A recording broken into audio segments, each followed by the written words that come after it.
চুরির অপবাদে আমাকে ঘর থেকে বের করে দিল আমার শাশুড়ি। আমি নাকি আমার বড় জায়ের হাতের সোনার বালা চুরি করেছি। আমার সারা ঘর খুঁজেও যখন বালা দুটো পেল না, তখন আমার শাশুড়ি আমাকে ঘর থেকে বের করে দিল। সেদিন দুপুরে রান্নাঘরে দাঁড়িয়ে আমি ভাত নাড়াচ্ছিলাম। হঠাৎ ড্রয়িং রুম থেকে বড় জায়ের চিৎকার শুনে আমার হাতটা কেঁপে উঠল। আমার সোনার বালা দুইটা কোথায়? এখানেই তো রাখছিলাম। আমি দৌড়ে গিয়ে দেখি ঘরের সবাই একসাথে দাঁড়িয়ে আছে। বড় যা আলমারি খুলে সব কাপড় এলোমেলো করে ফেলেছে। শাশুড়ি কপালে হাত দিয়ে বসে আছেন। আমাকে দেখেই বড় যা চোখ ছোট করে বললেন, তুই আমার রুমে গেছিলে? আমি অবাক হয়ে বললাম, না পা, আমি তো সকাল থেকে রান্নাঘরেই ছিলাম। মিথ্যা কথা বলো না। বড় যা আবার গলা উঁচু করলো, তুমি ছাড়া আমার ঘরে কেউ ঢুকে নাই। আমি বোকার মতো সবার মুখের দিকে তাকিয়ে রইলাম।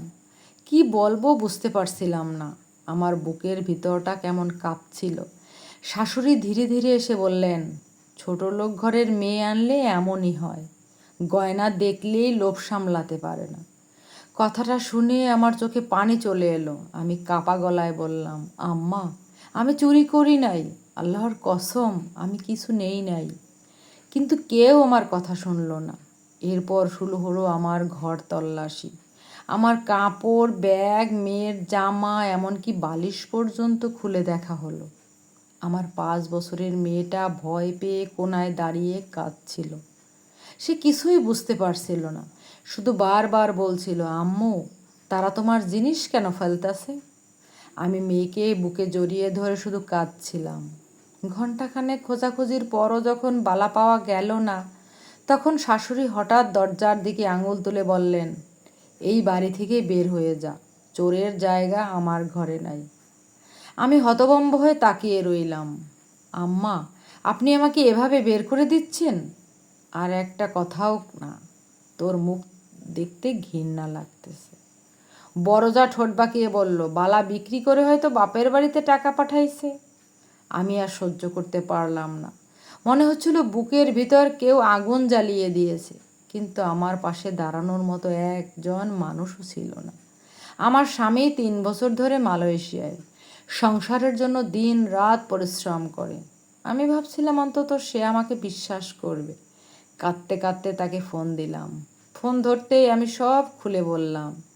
এক নিঃশ্বাসে বললাম কিভাবে আমাকে অপমান করা হয়েছে, কিভাবে আমার ঘর তল্লাশি করা হয়েছে। ওপাশে কিছুক্ষণ নীরবতা। তারপর আমার স্বামী ঠান্ডা গলায় বলল, সত্যি করে বলো তো, তুমি নিছো? আমি যেন নিজের কানকেই বিশ্বাস করতে পারছিলাম না।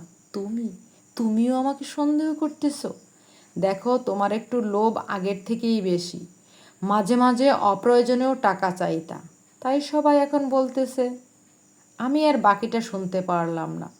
মনে হচ্ছিল পৃথিবীটা আমার মাথার উপর ভেঙে পড়েছে। যে মানুষটার জন্য আমি এত বছর অপেক্ষা করেছি, যার জন্য নিজের সব সুখ বিসর্জন দিয়েছি, সেও আজ আমাকে চোর ভাবছে। ফোনটা কেটে দিয়ে আমি মেঝেতে বসে পড়লাম। আমার মেয়েটা এসে আমার চোখের পানি মুছিয়ে দিয়ে বলল, আম্মু, তুমি কাঁদো না। একটা ছোট্ট বাচ্চার মুখে এই কথা শুনে আমি আরও ভেঙে পড়লাম।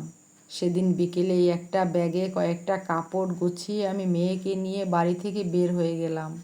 কেউ আমাকে আটকায়নি। শাশুড়ি দরজার সামনে দাঁড়িয়েছিলেন, কিন্তু একবারও বললেন না থেকে যাও। রাস্তার মধ্যে হাঁটতে হাঁটতে আমার মনে হচ্ছিল আমি যেন পৃথিবীতে একা হয়ে গেছি। শেষ পর্যন্ত আমি গিয়ে উঠলাম আমার বড় বোনের বাসায়। দরজা খুলে আমাকে ওই অবস্থায় দেখে আপা চমকে উঠল। এ কী অবস্থা তোর? আমি কিছু বলতে পারলাম না, শুধু আপার গলায় ঝাঁপিয়ে পড়ে কান্না করতে লাগলাম। সেদিন রাতে আপা আমাকে অনেক বুঝিয়েছিল, বলেছিল, চিন্তা করিস না, সত্য একদিন বের হবেই। কিন্তু আমি জানতাম কিছু অপমান আছে যা মানুষ কখনো ভুলতে পারে না। রাতে মেয়েকে পাশে শুয়ে আমি চুপচাপ ছাদের দিকে তাকিয়েছিলাম। বারবার শুধু একটা কথাই মাথায় ঘুরছিল, আমি যদি সত্যিই নির্দোষ হই, তাহলে আল্লাহ কেন আমাকে এত বড় অপবাদ সহ্য করতে দিলেন?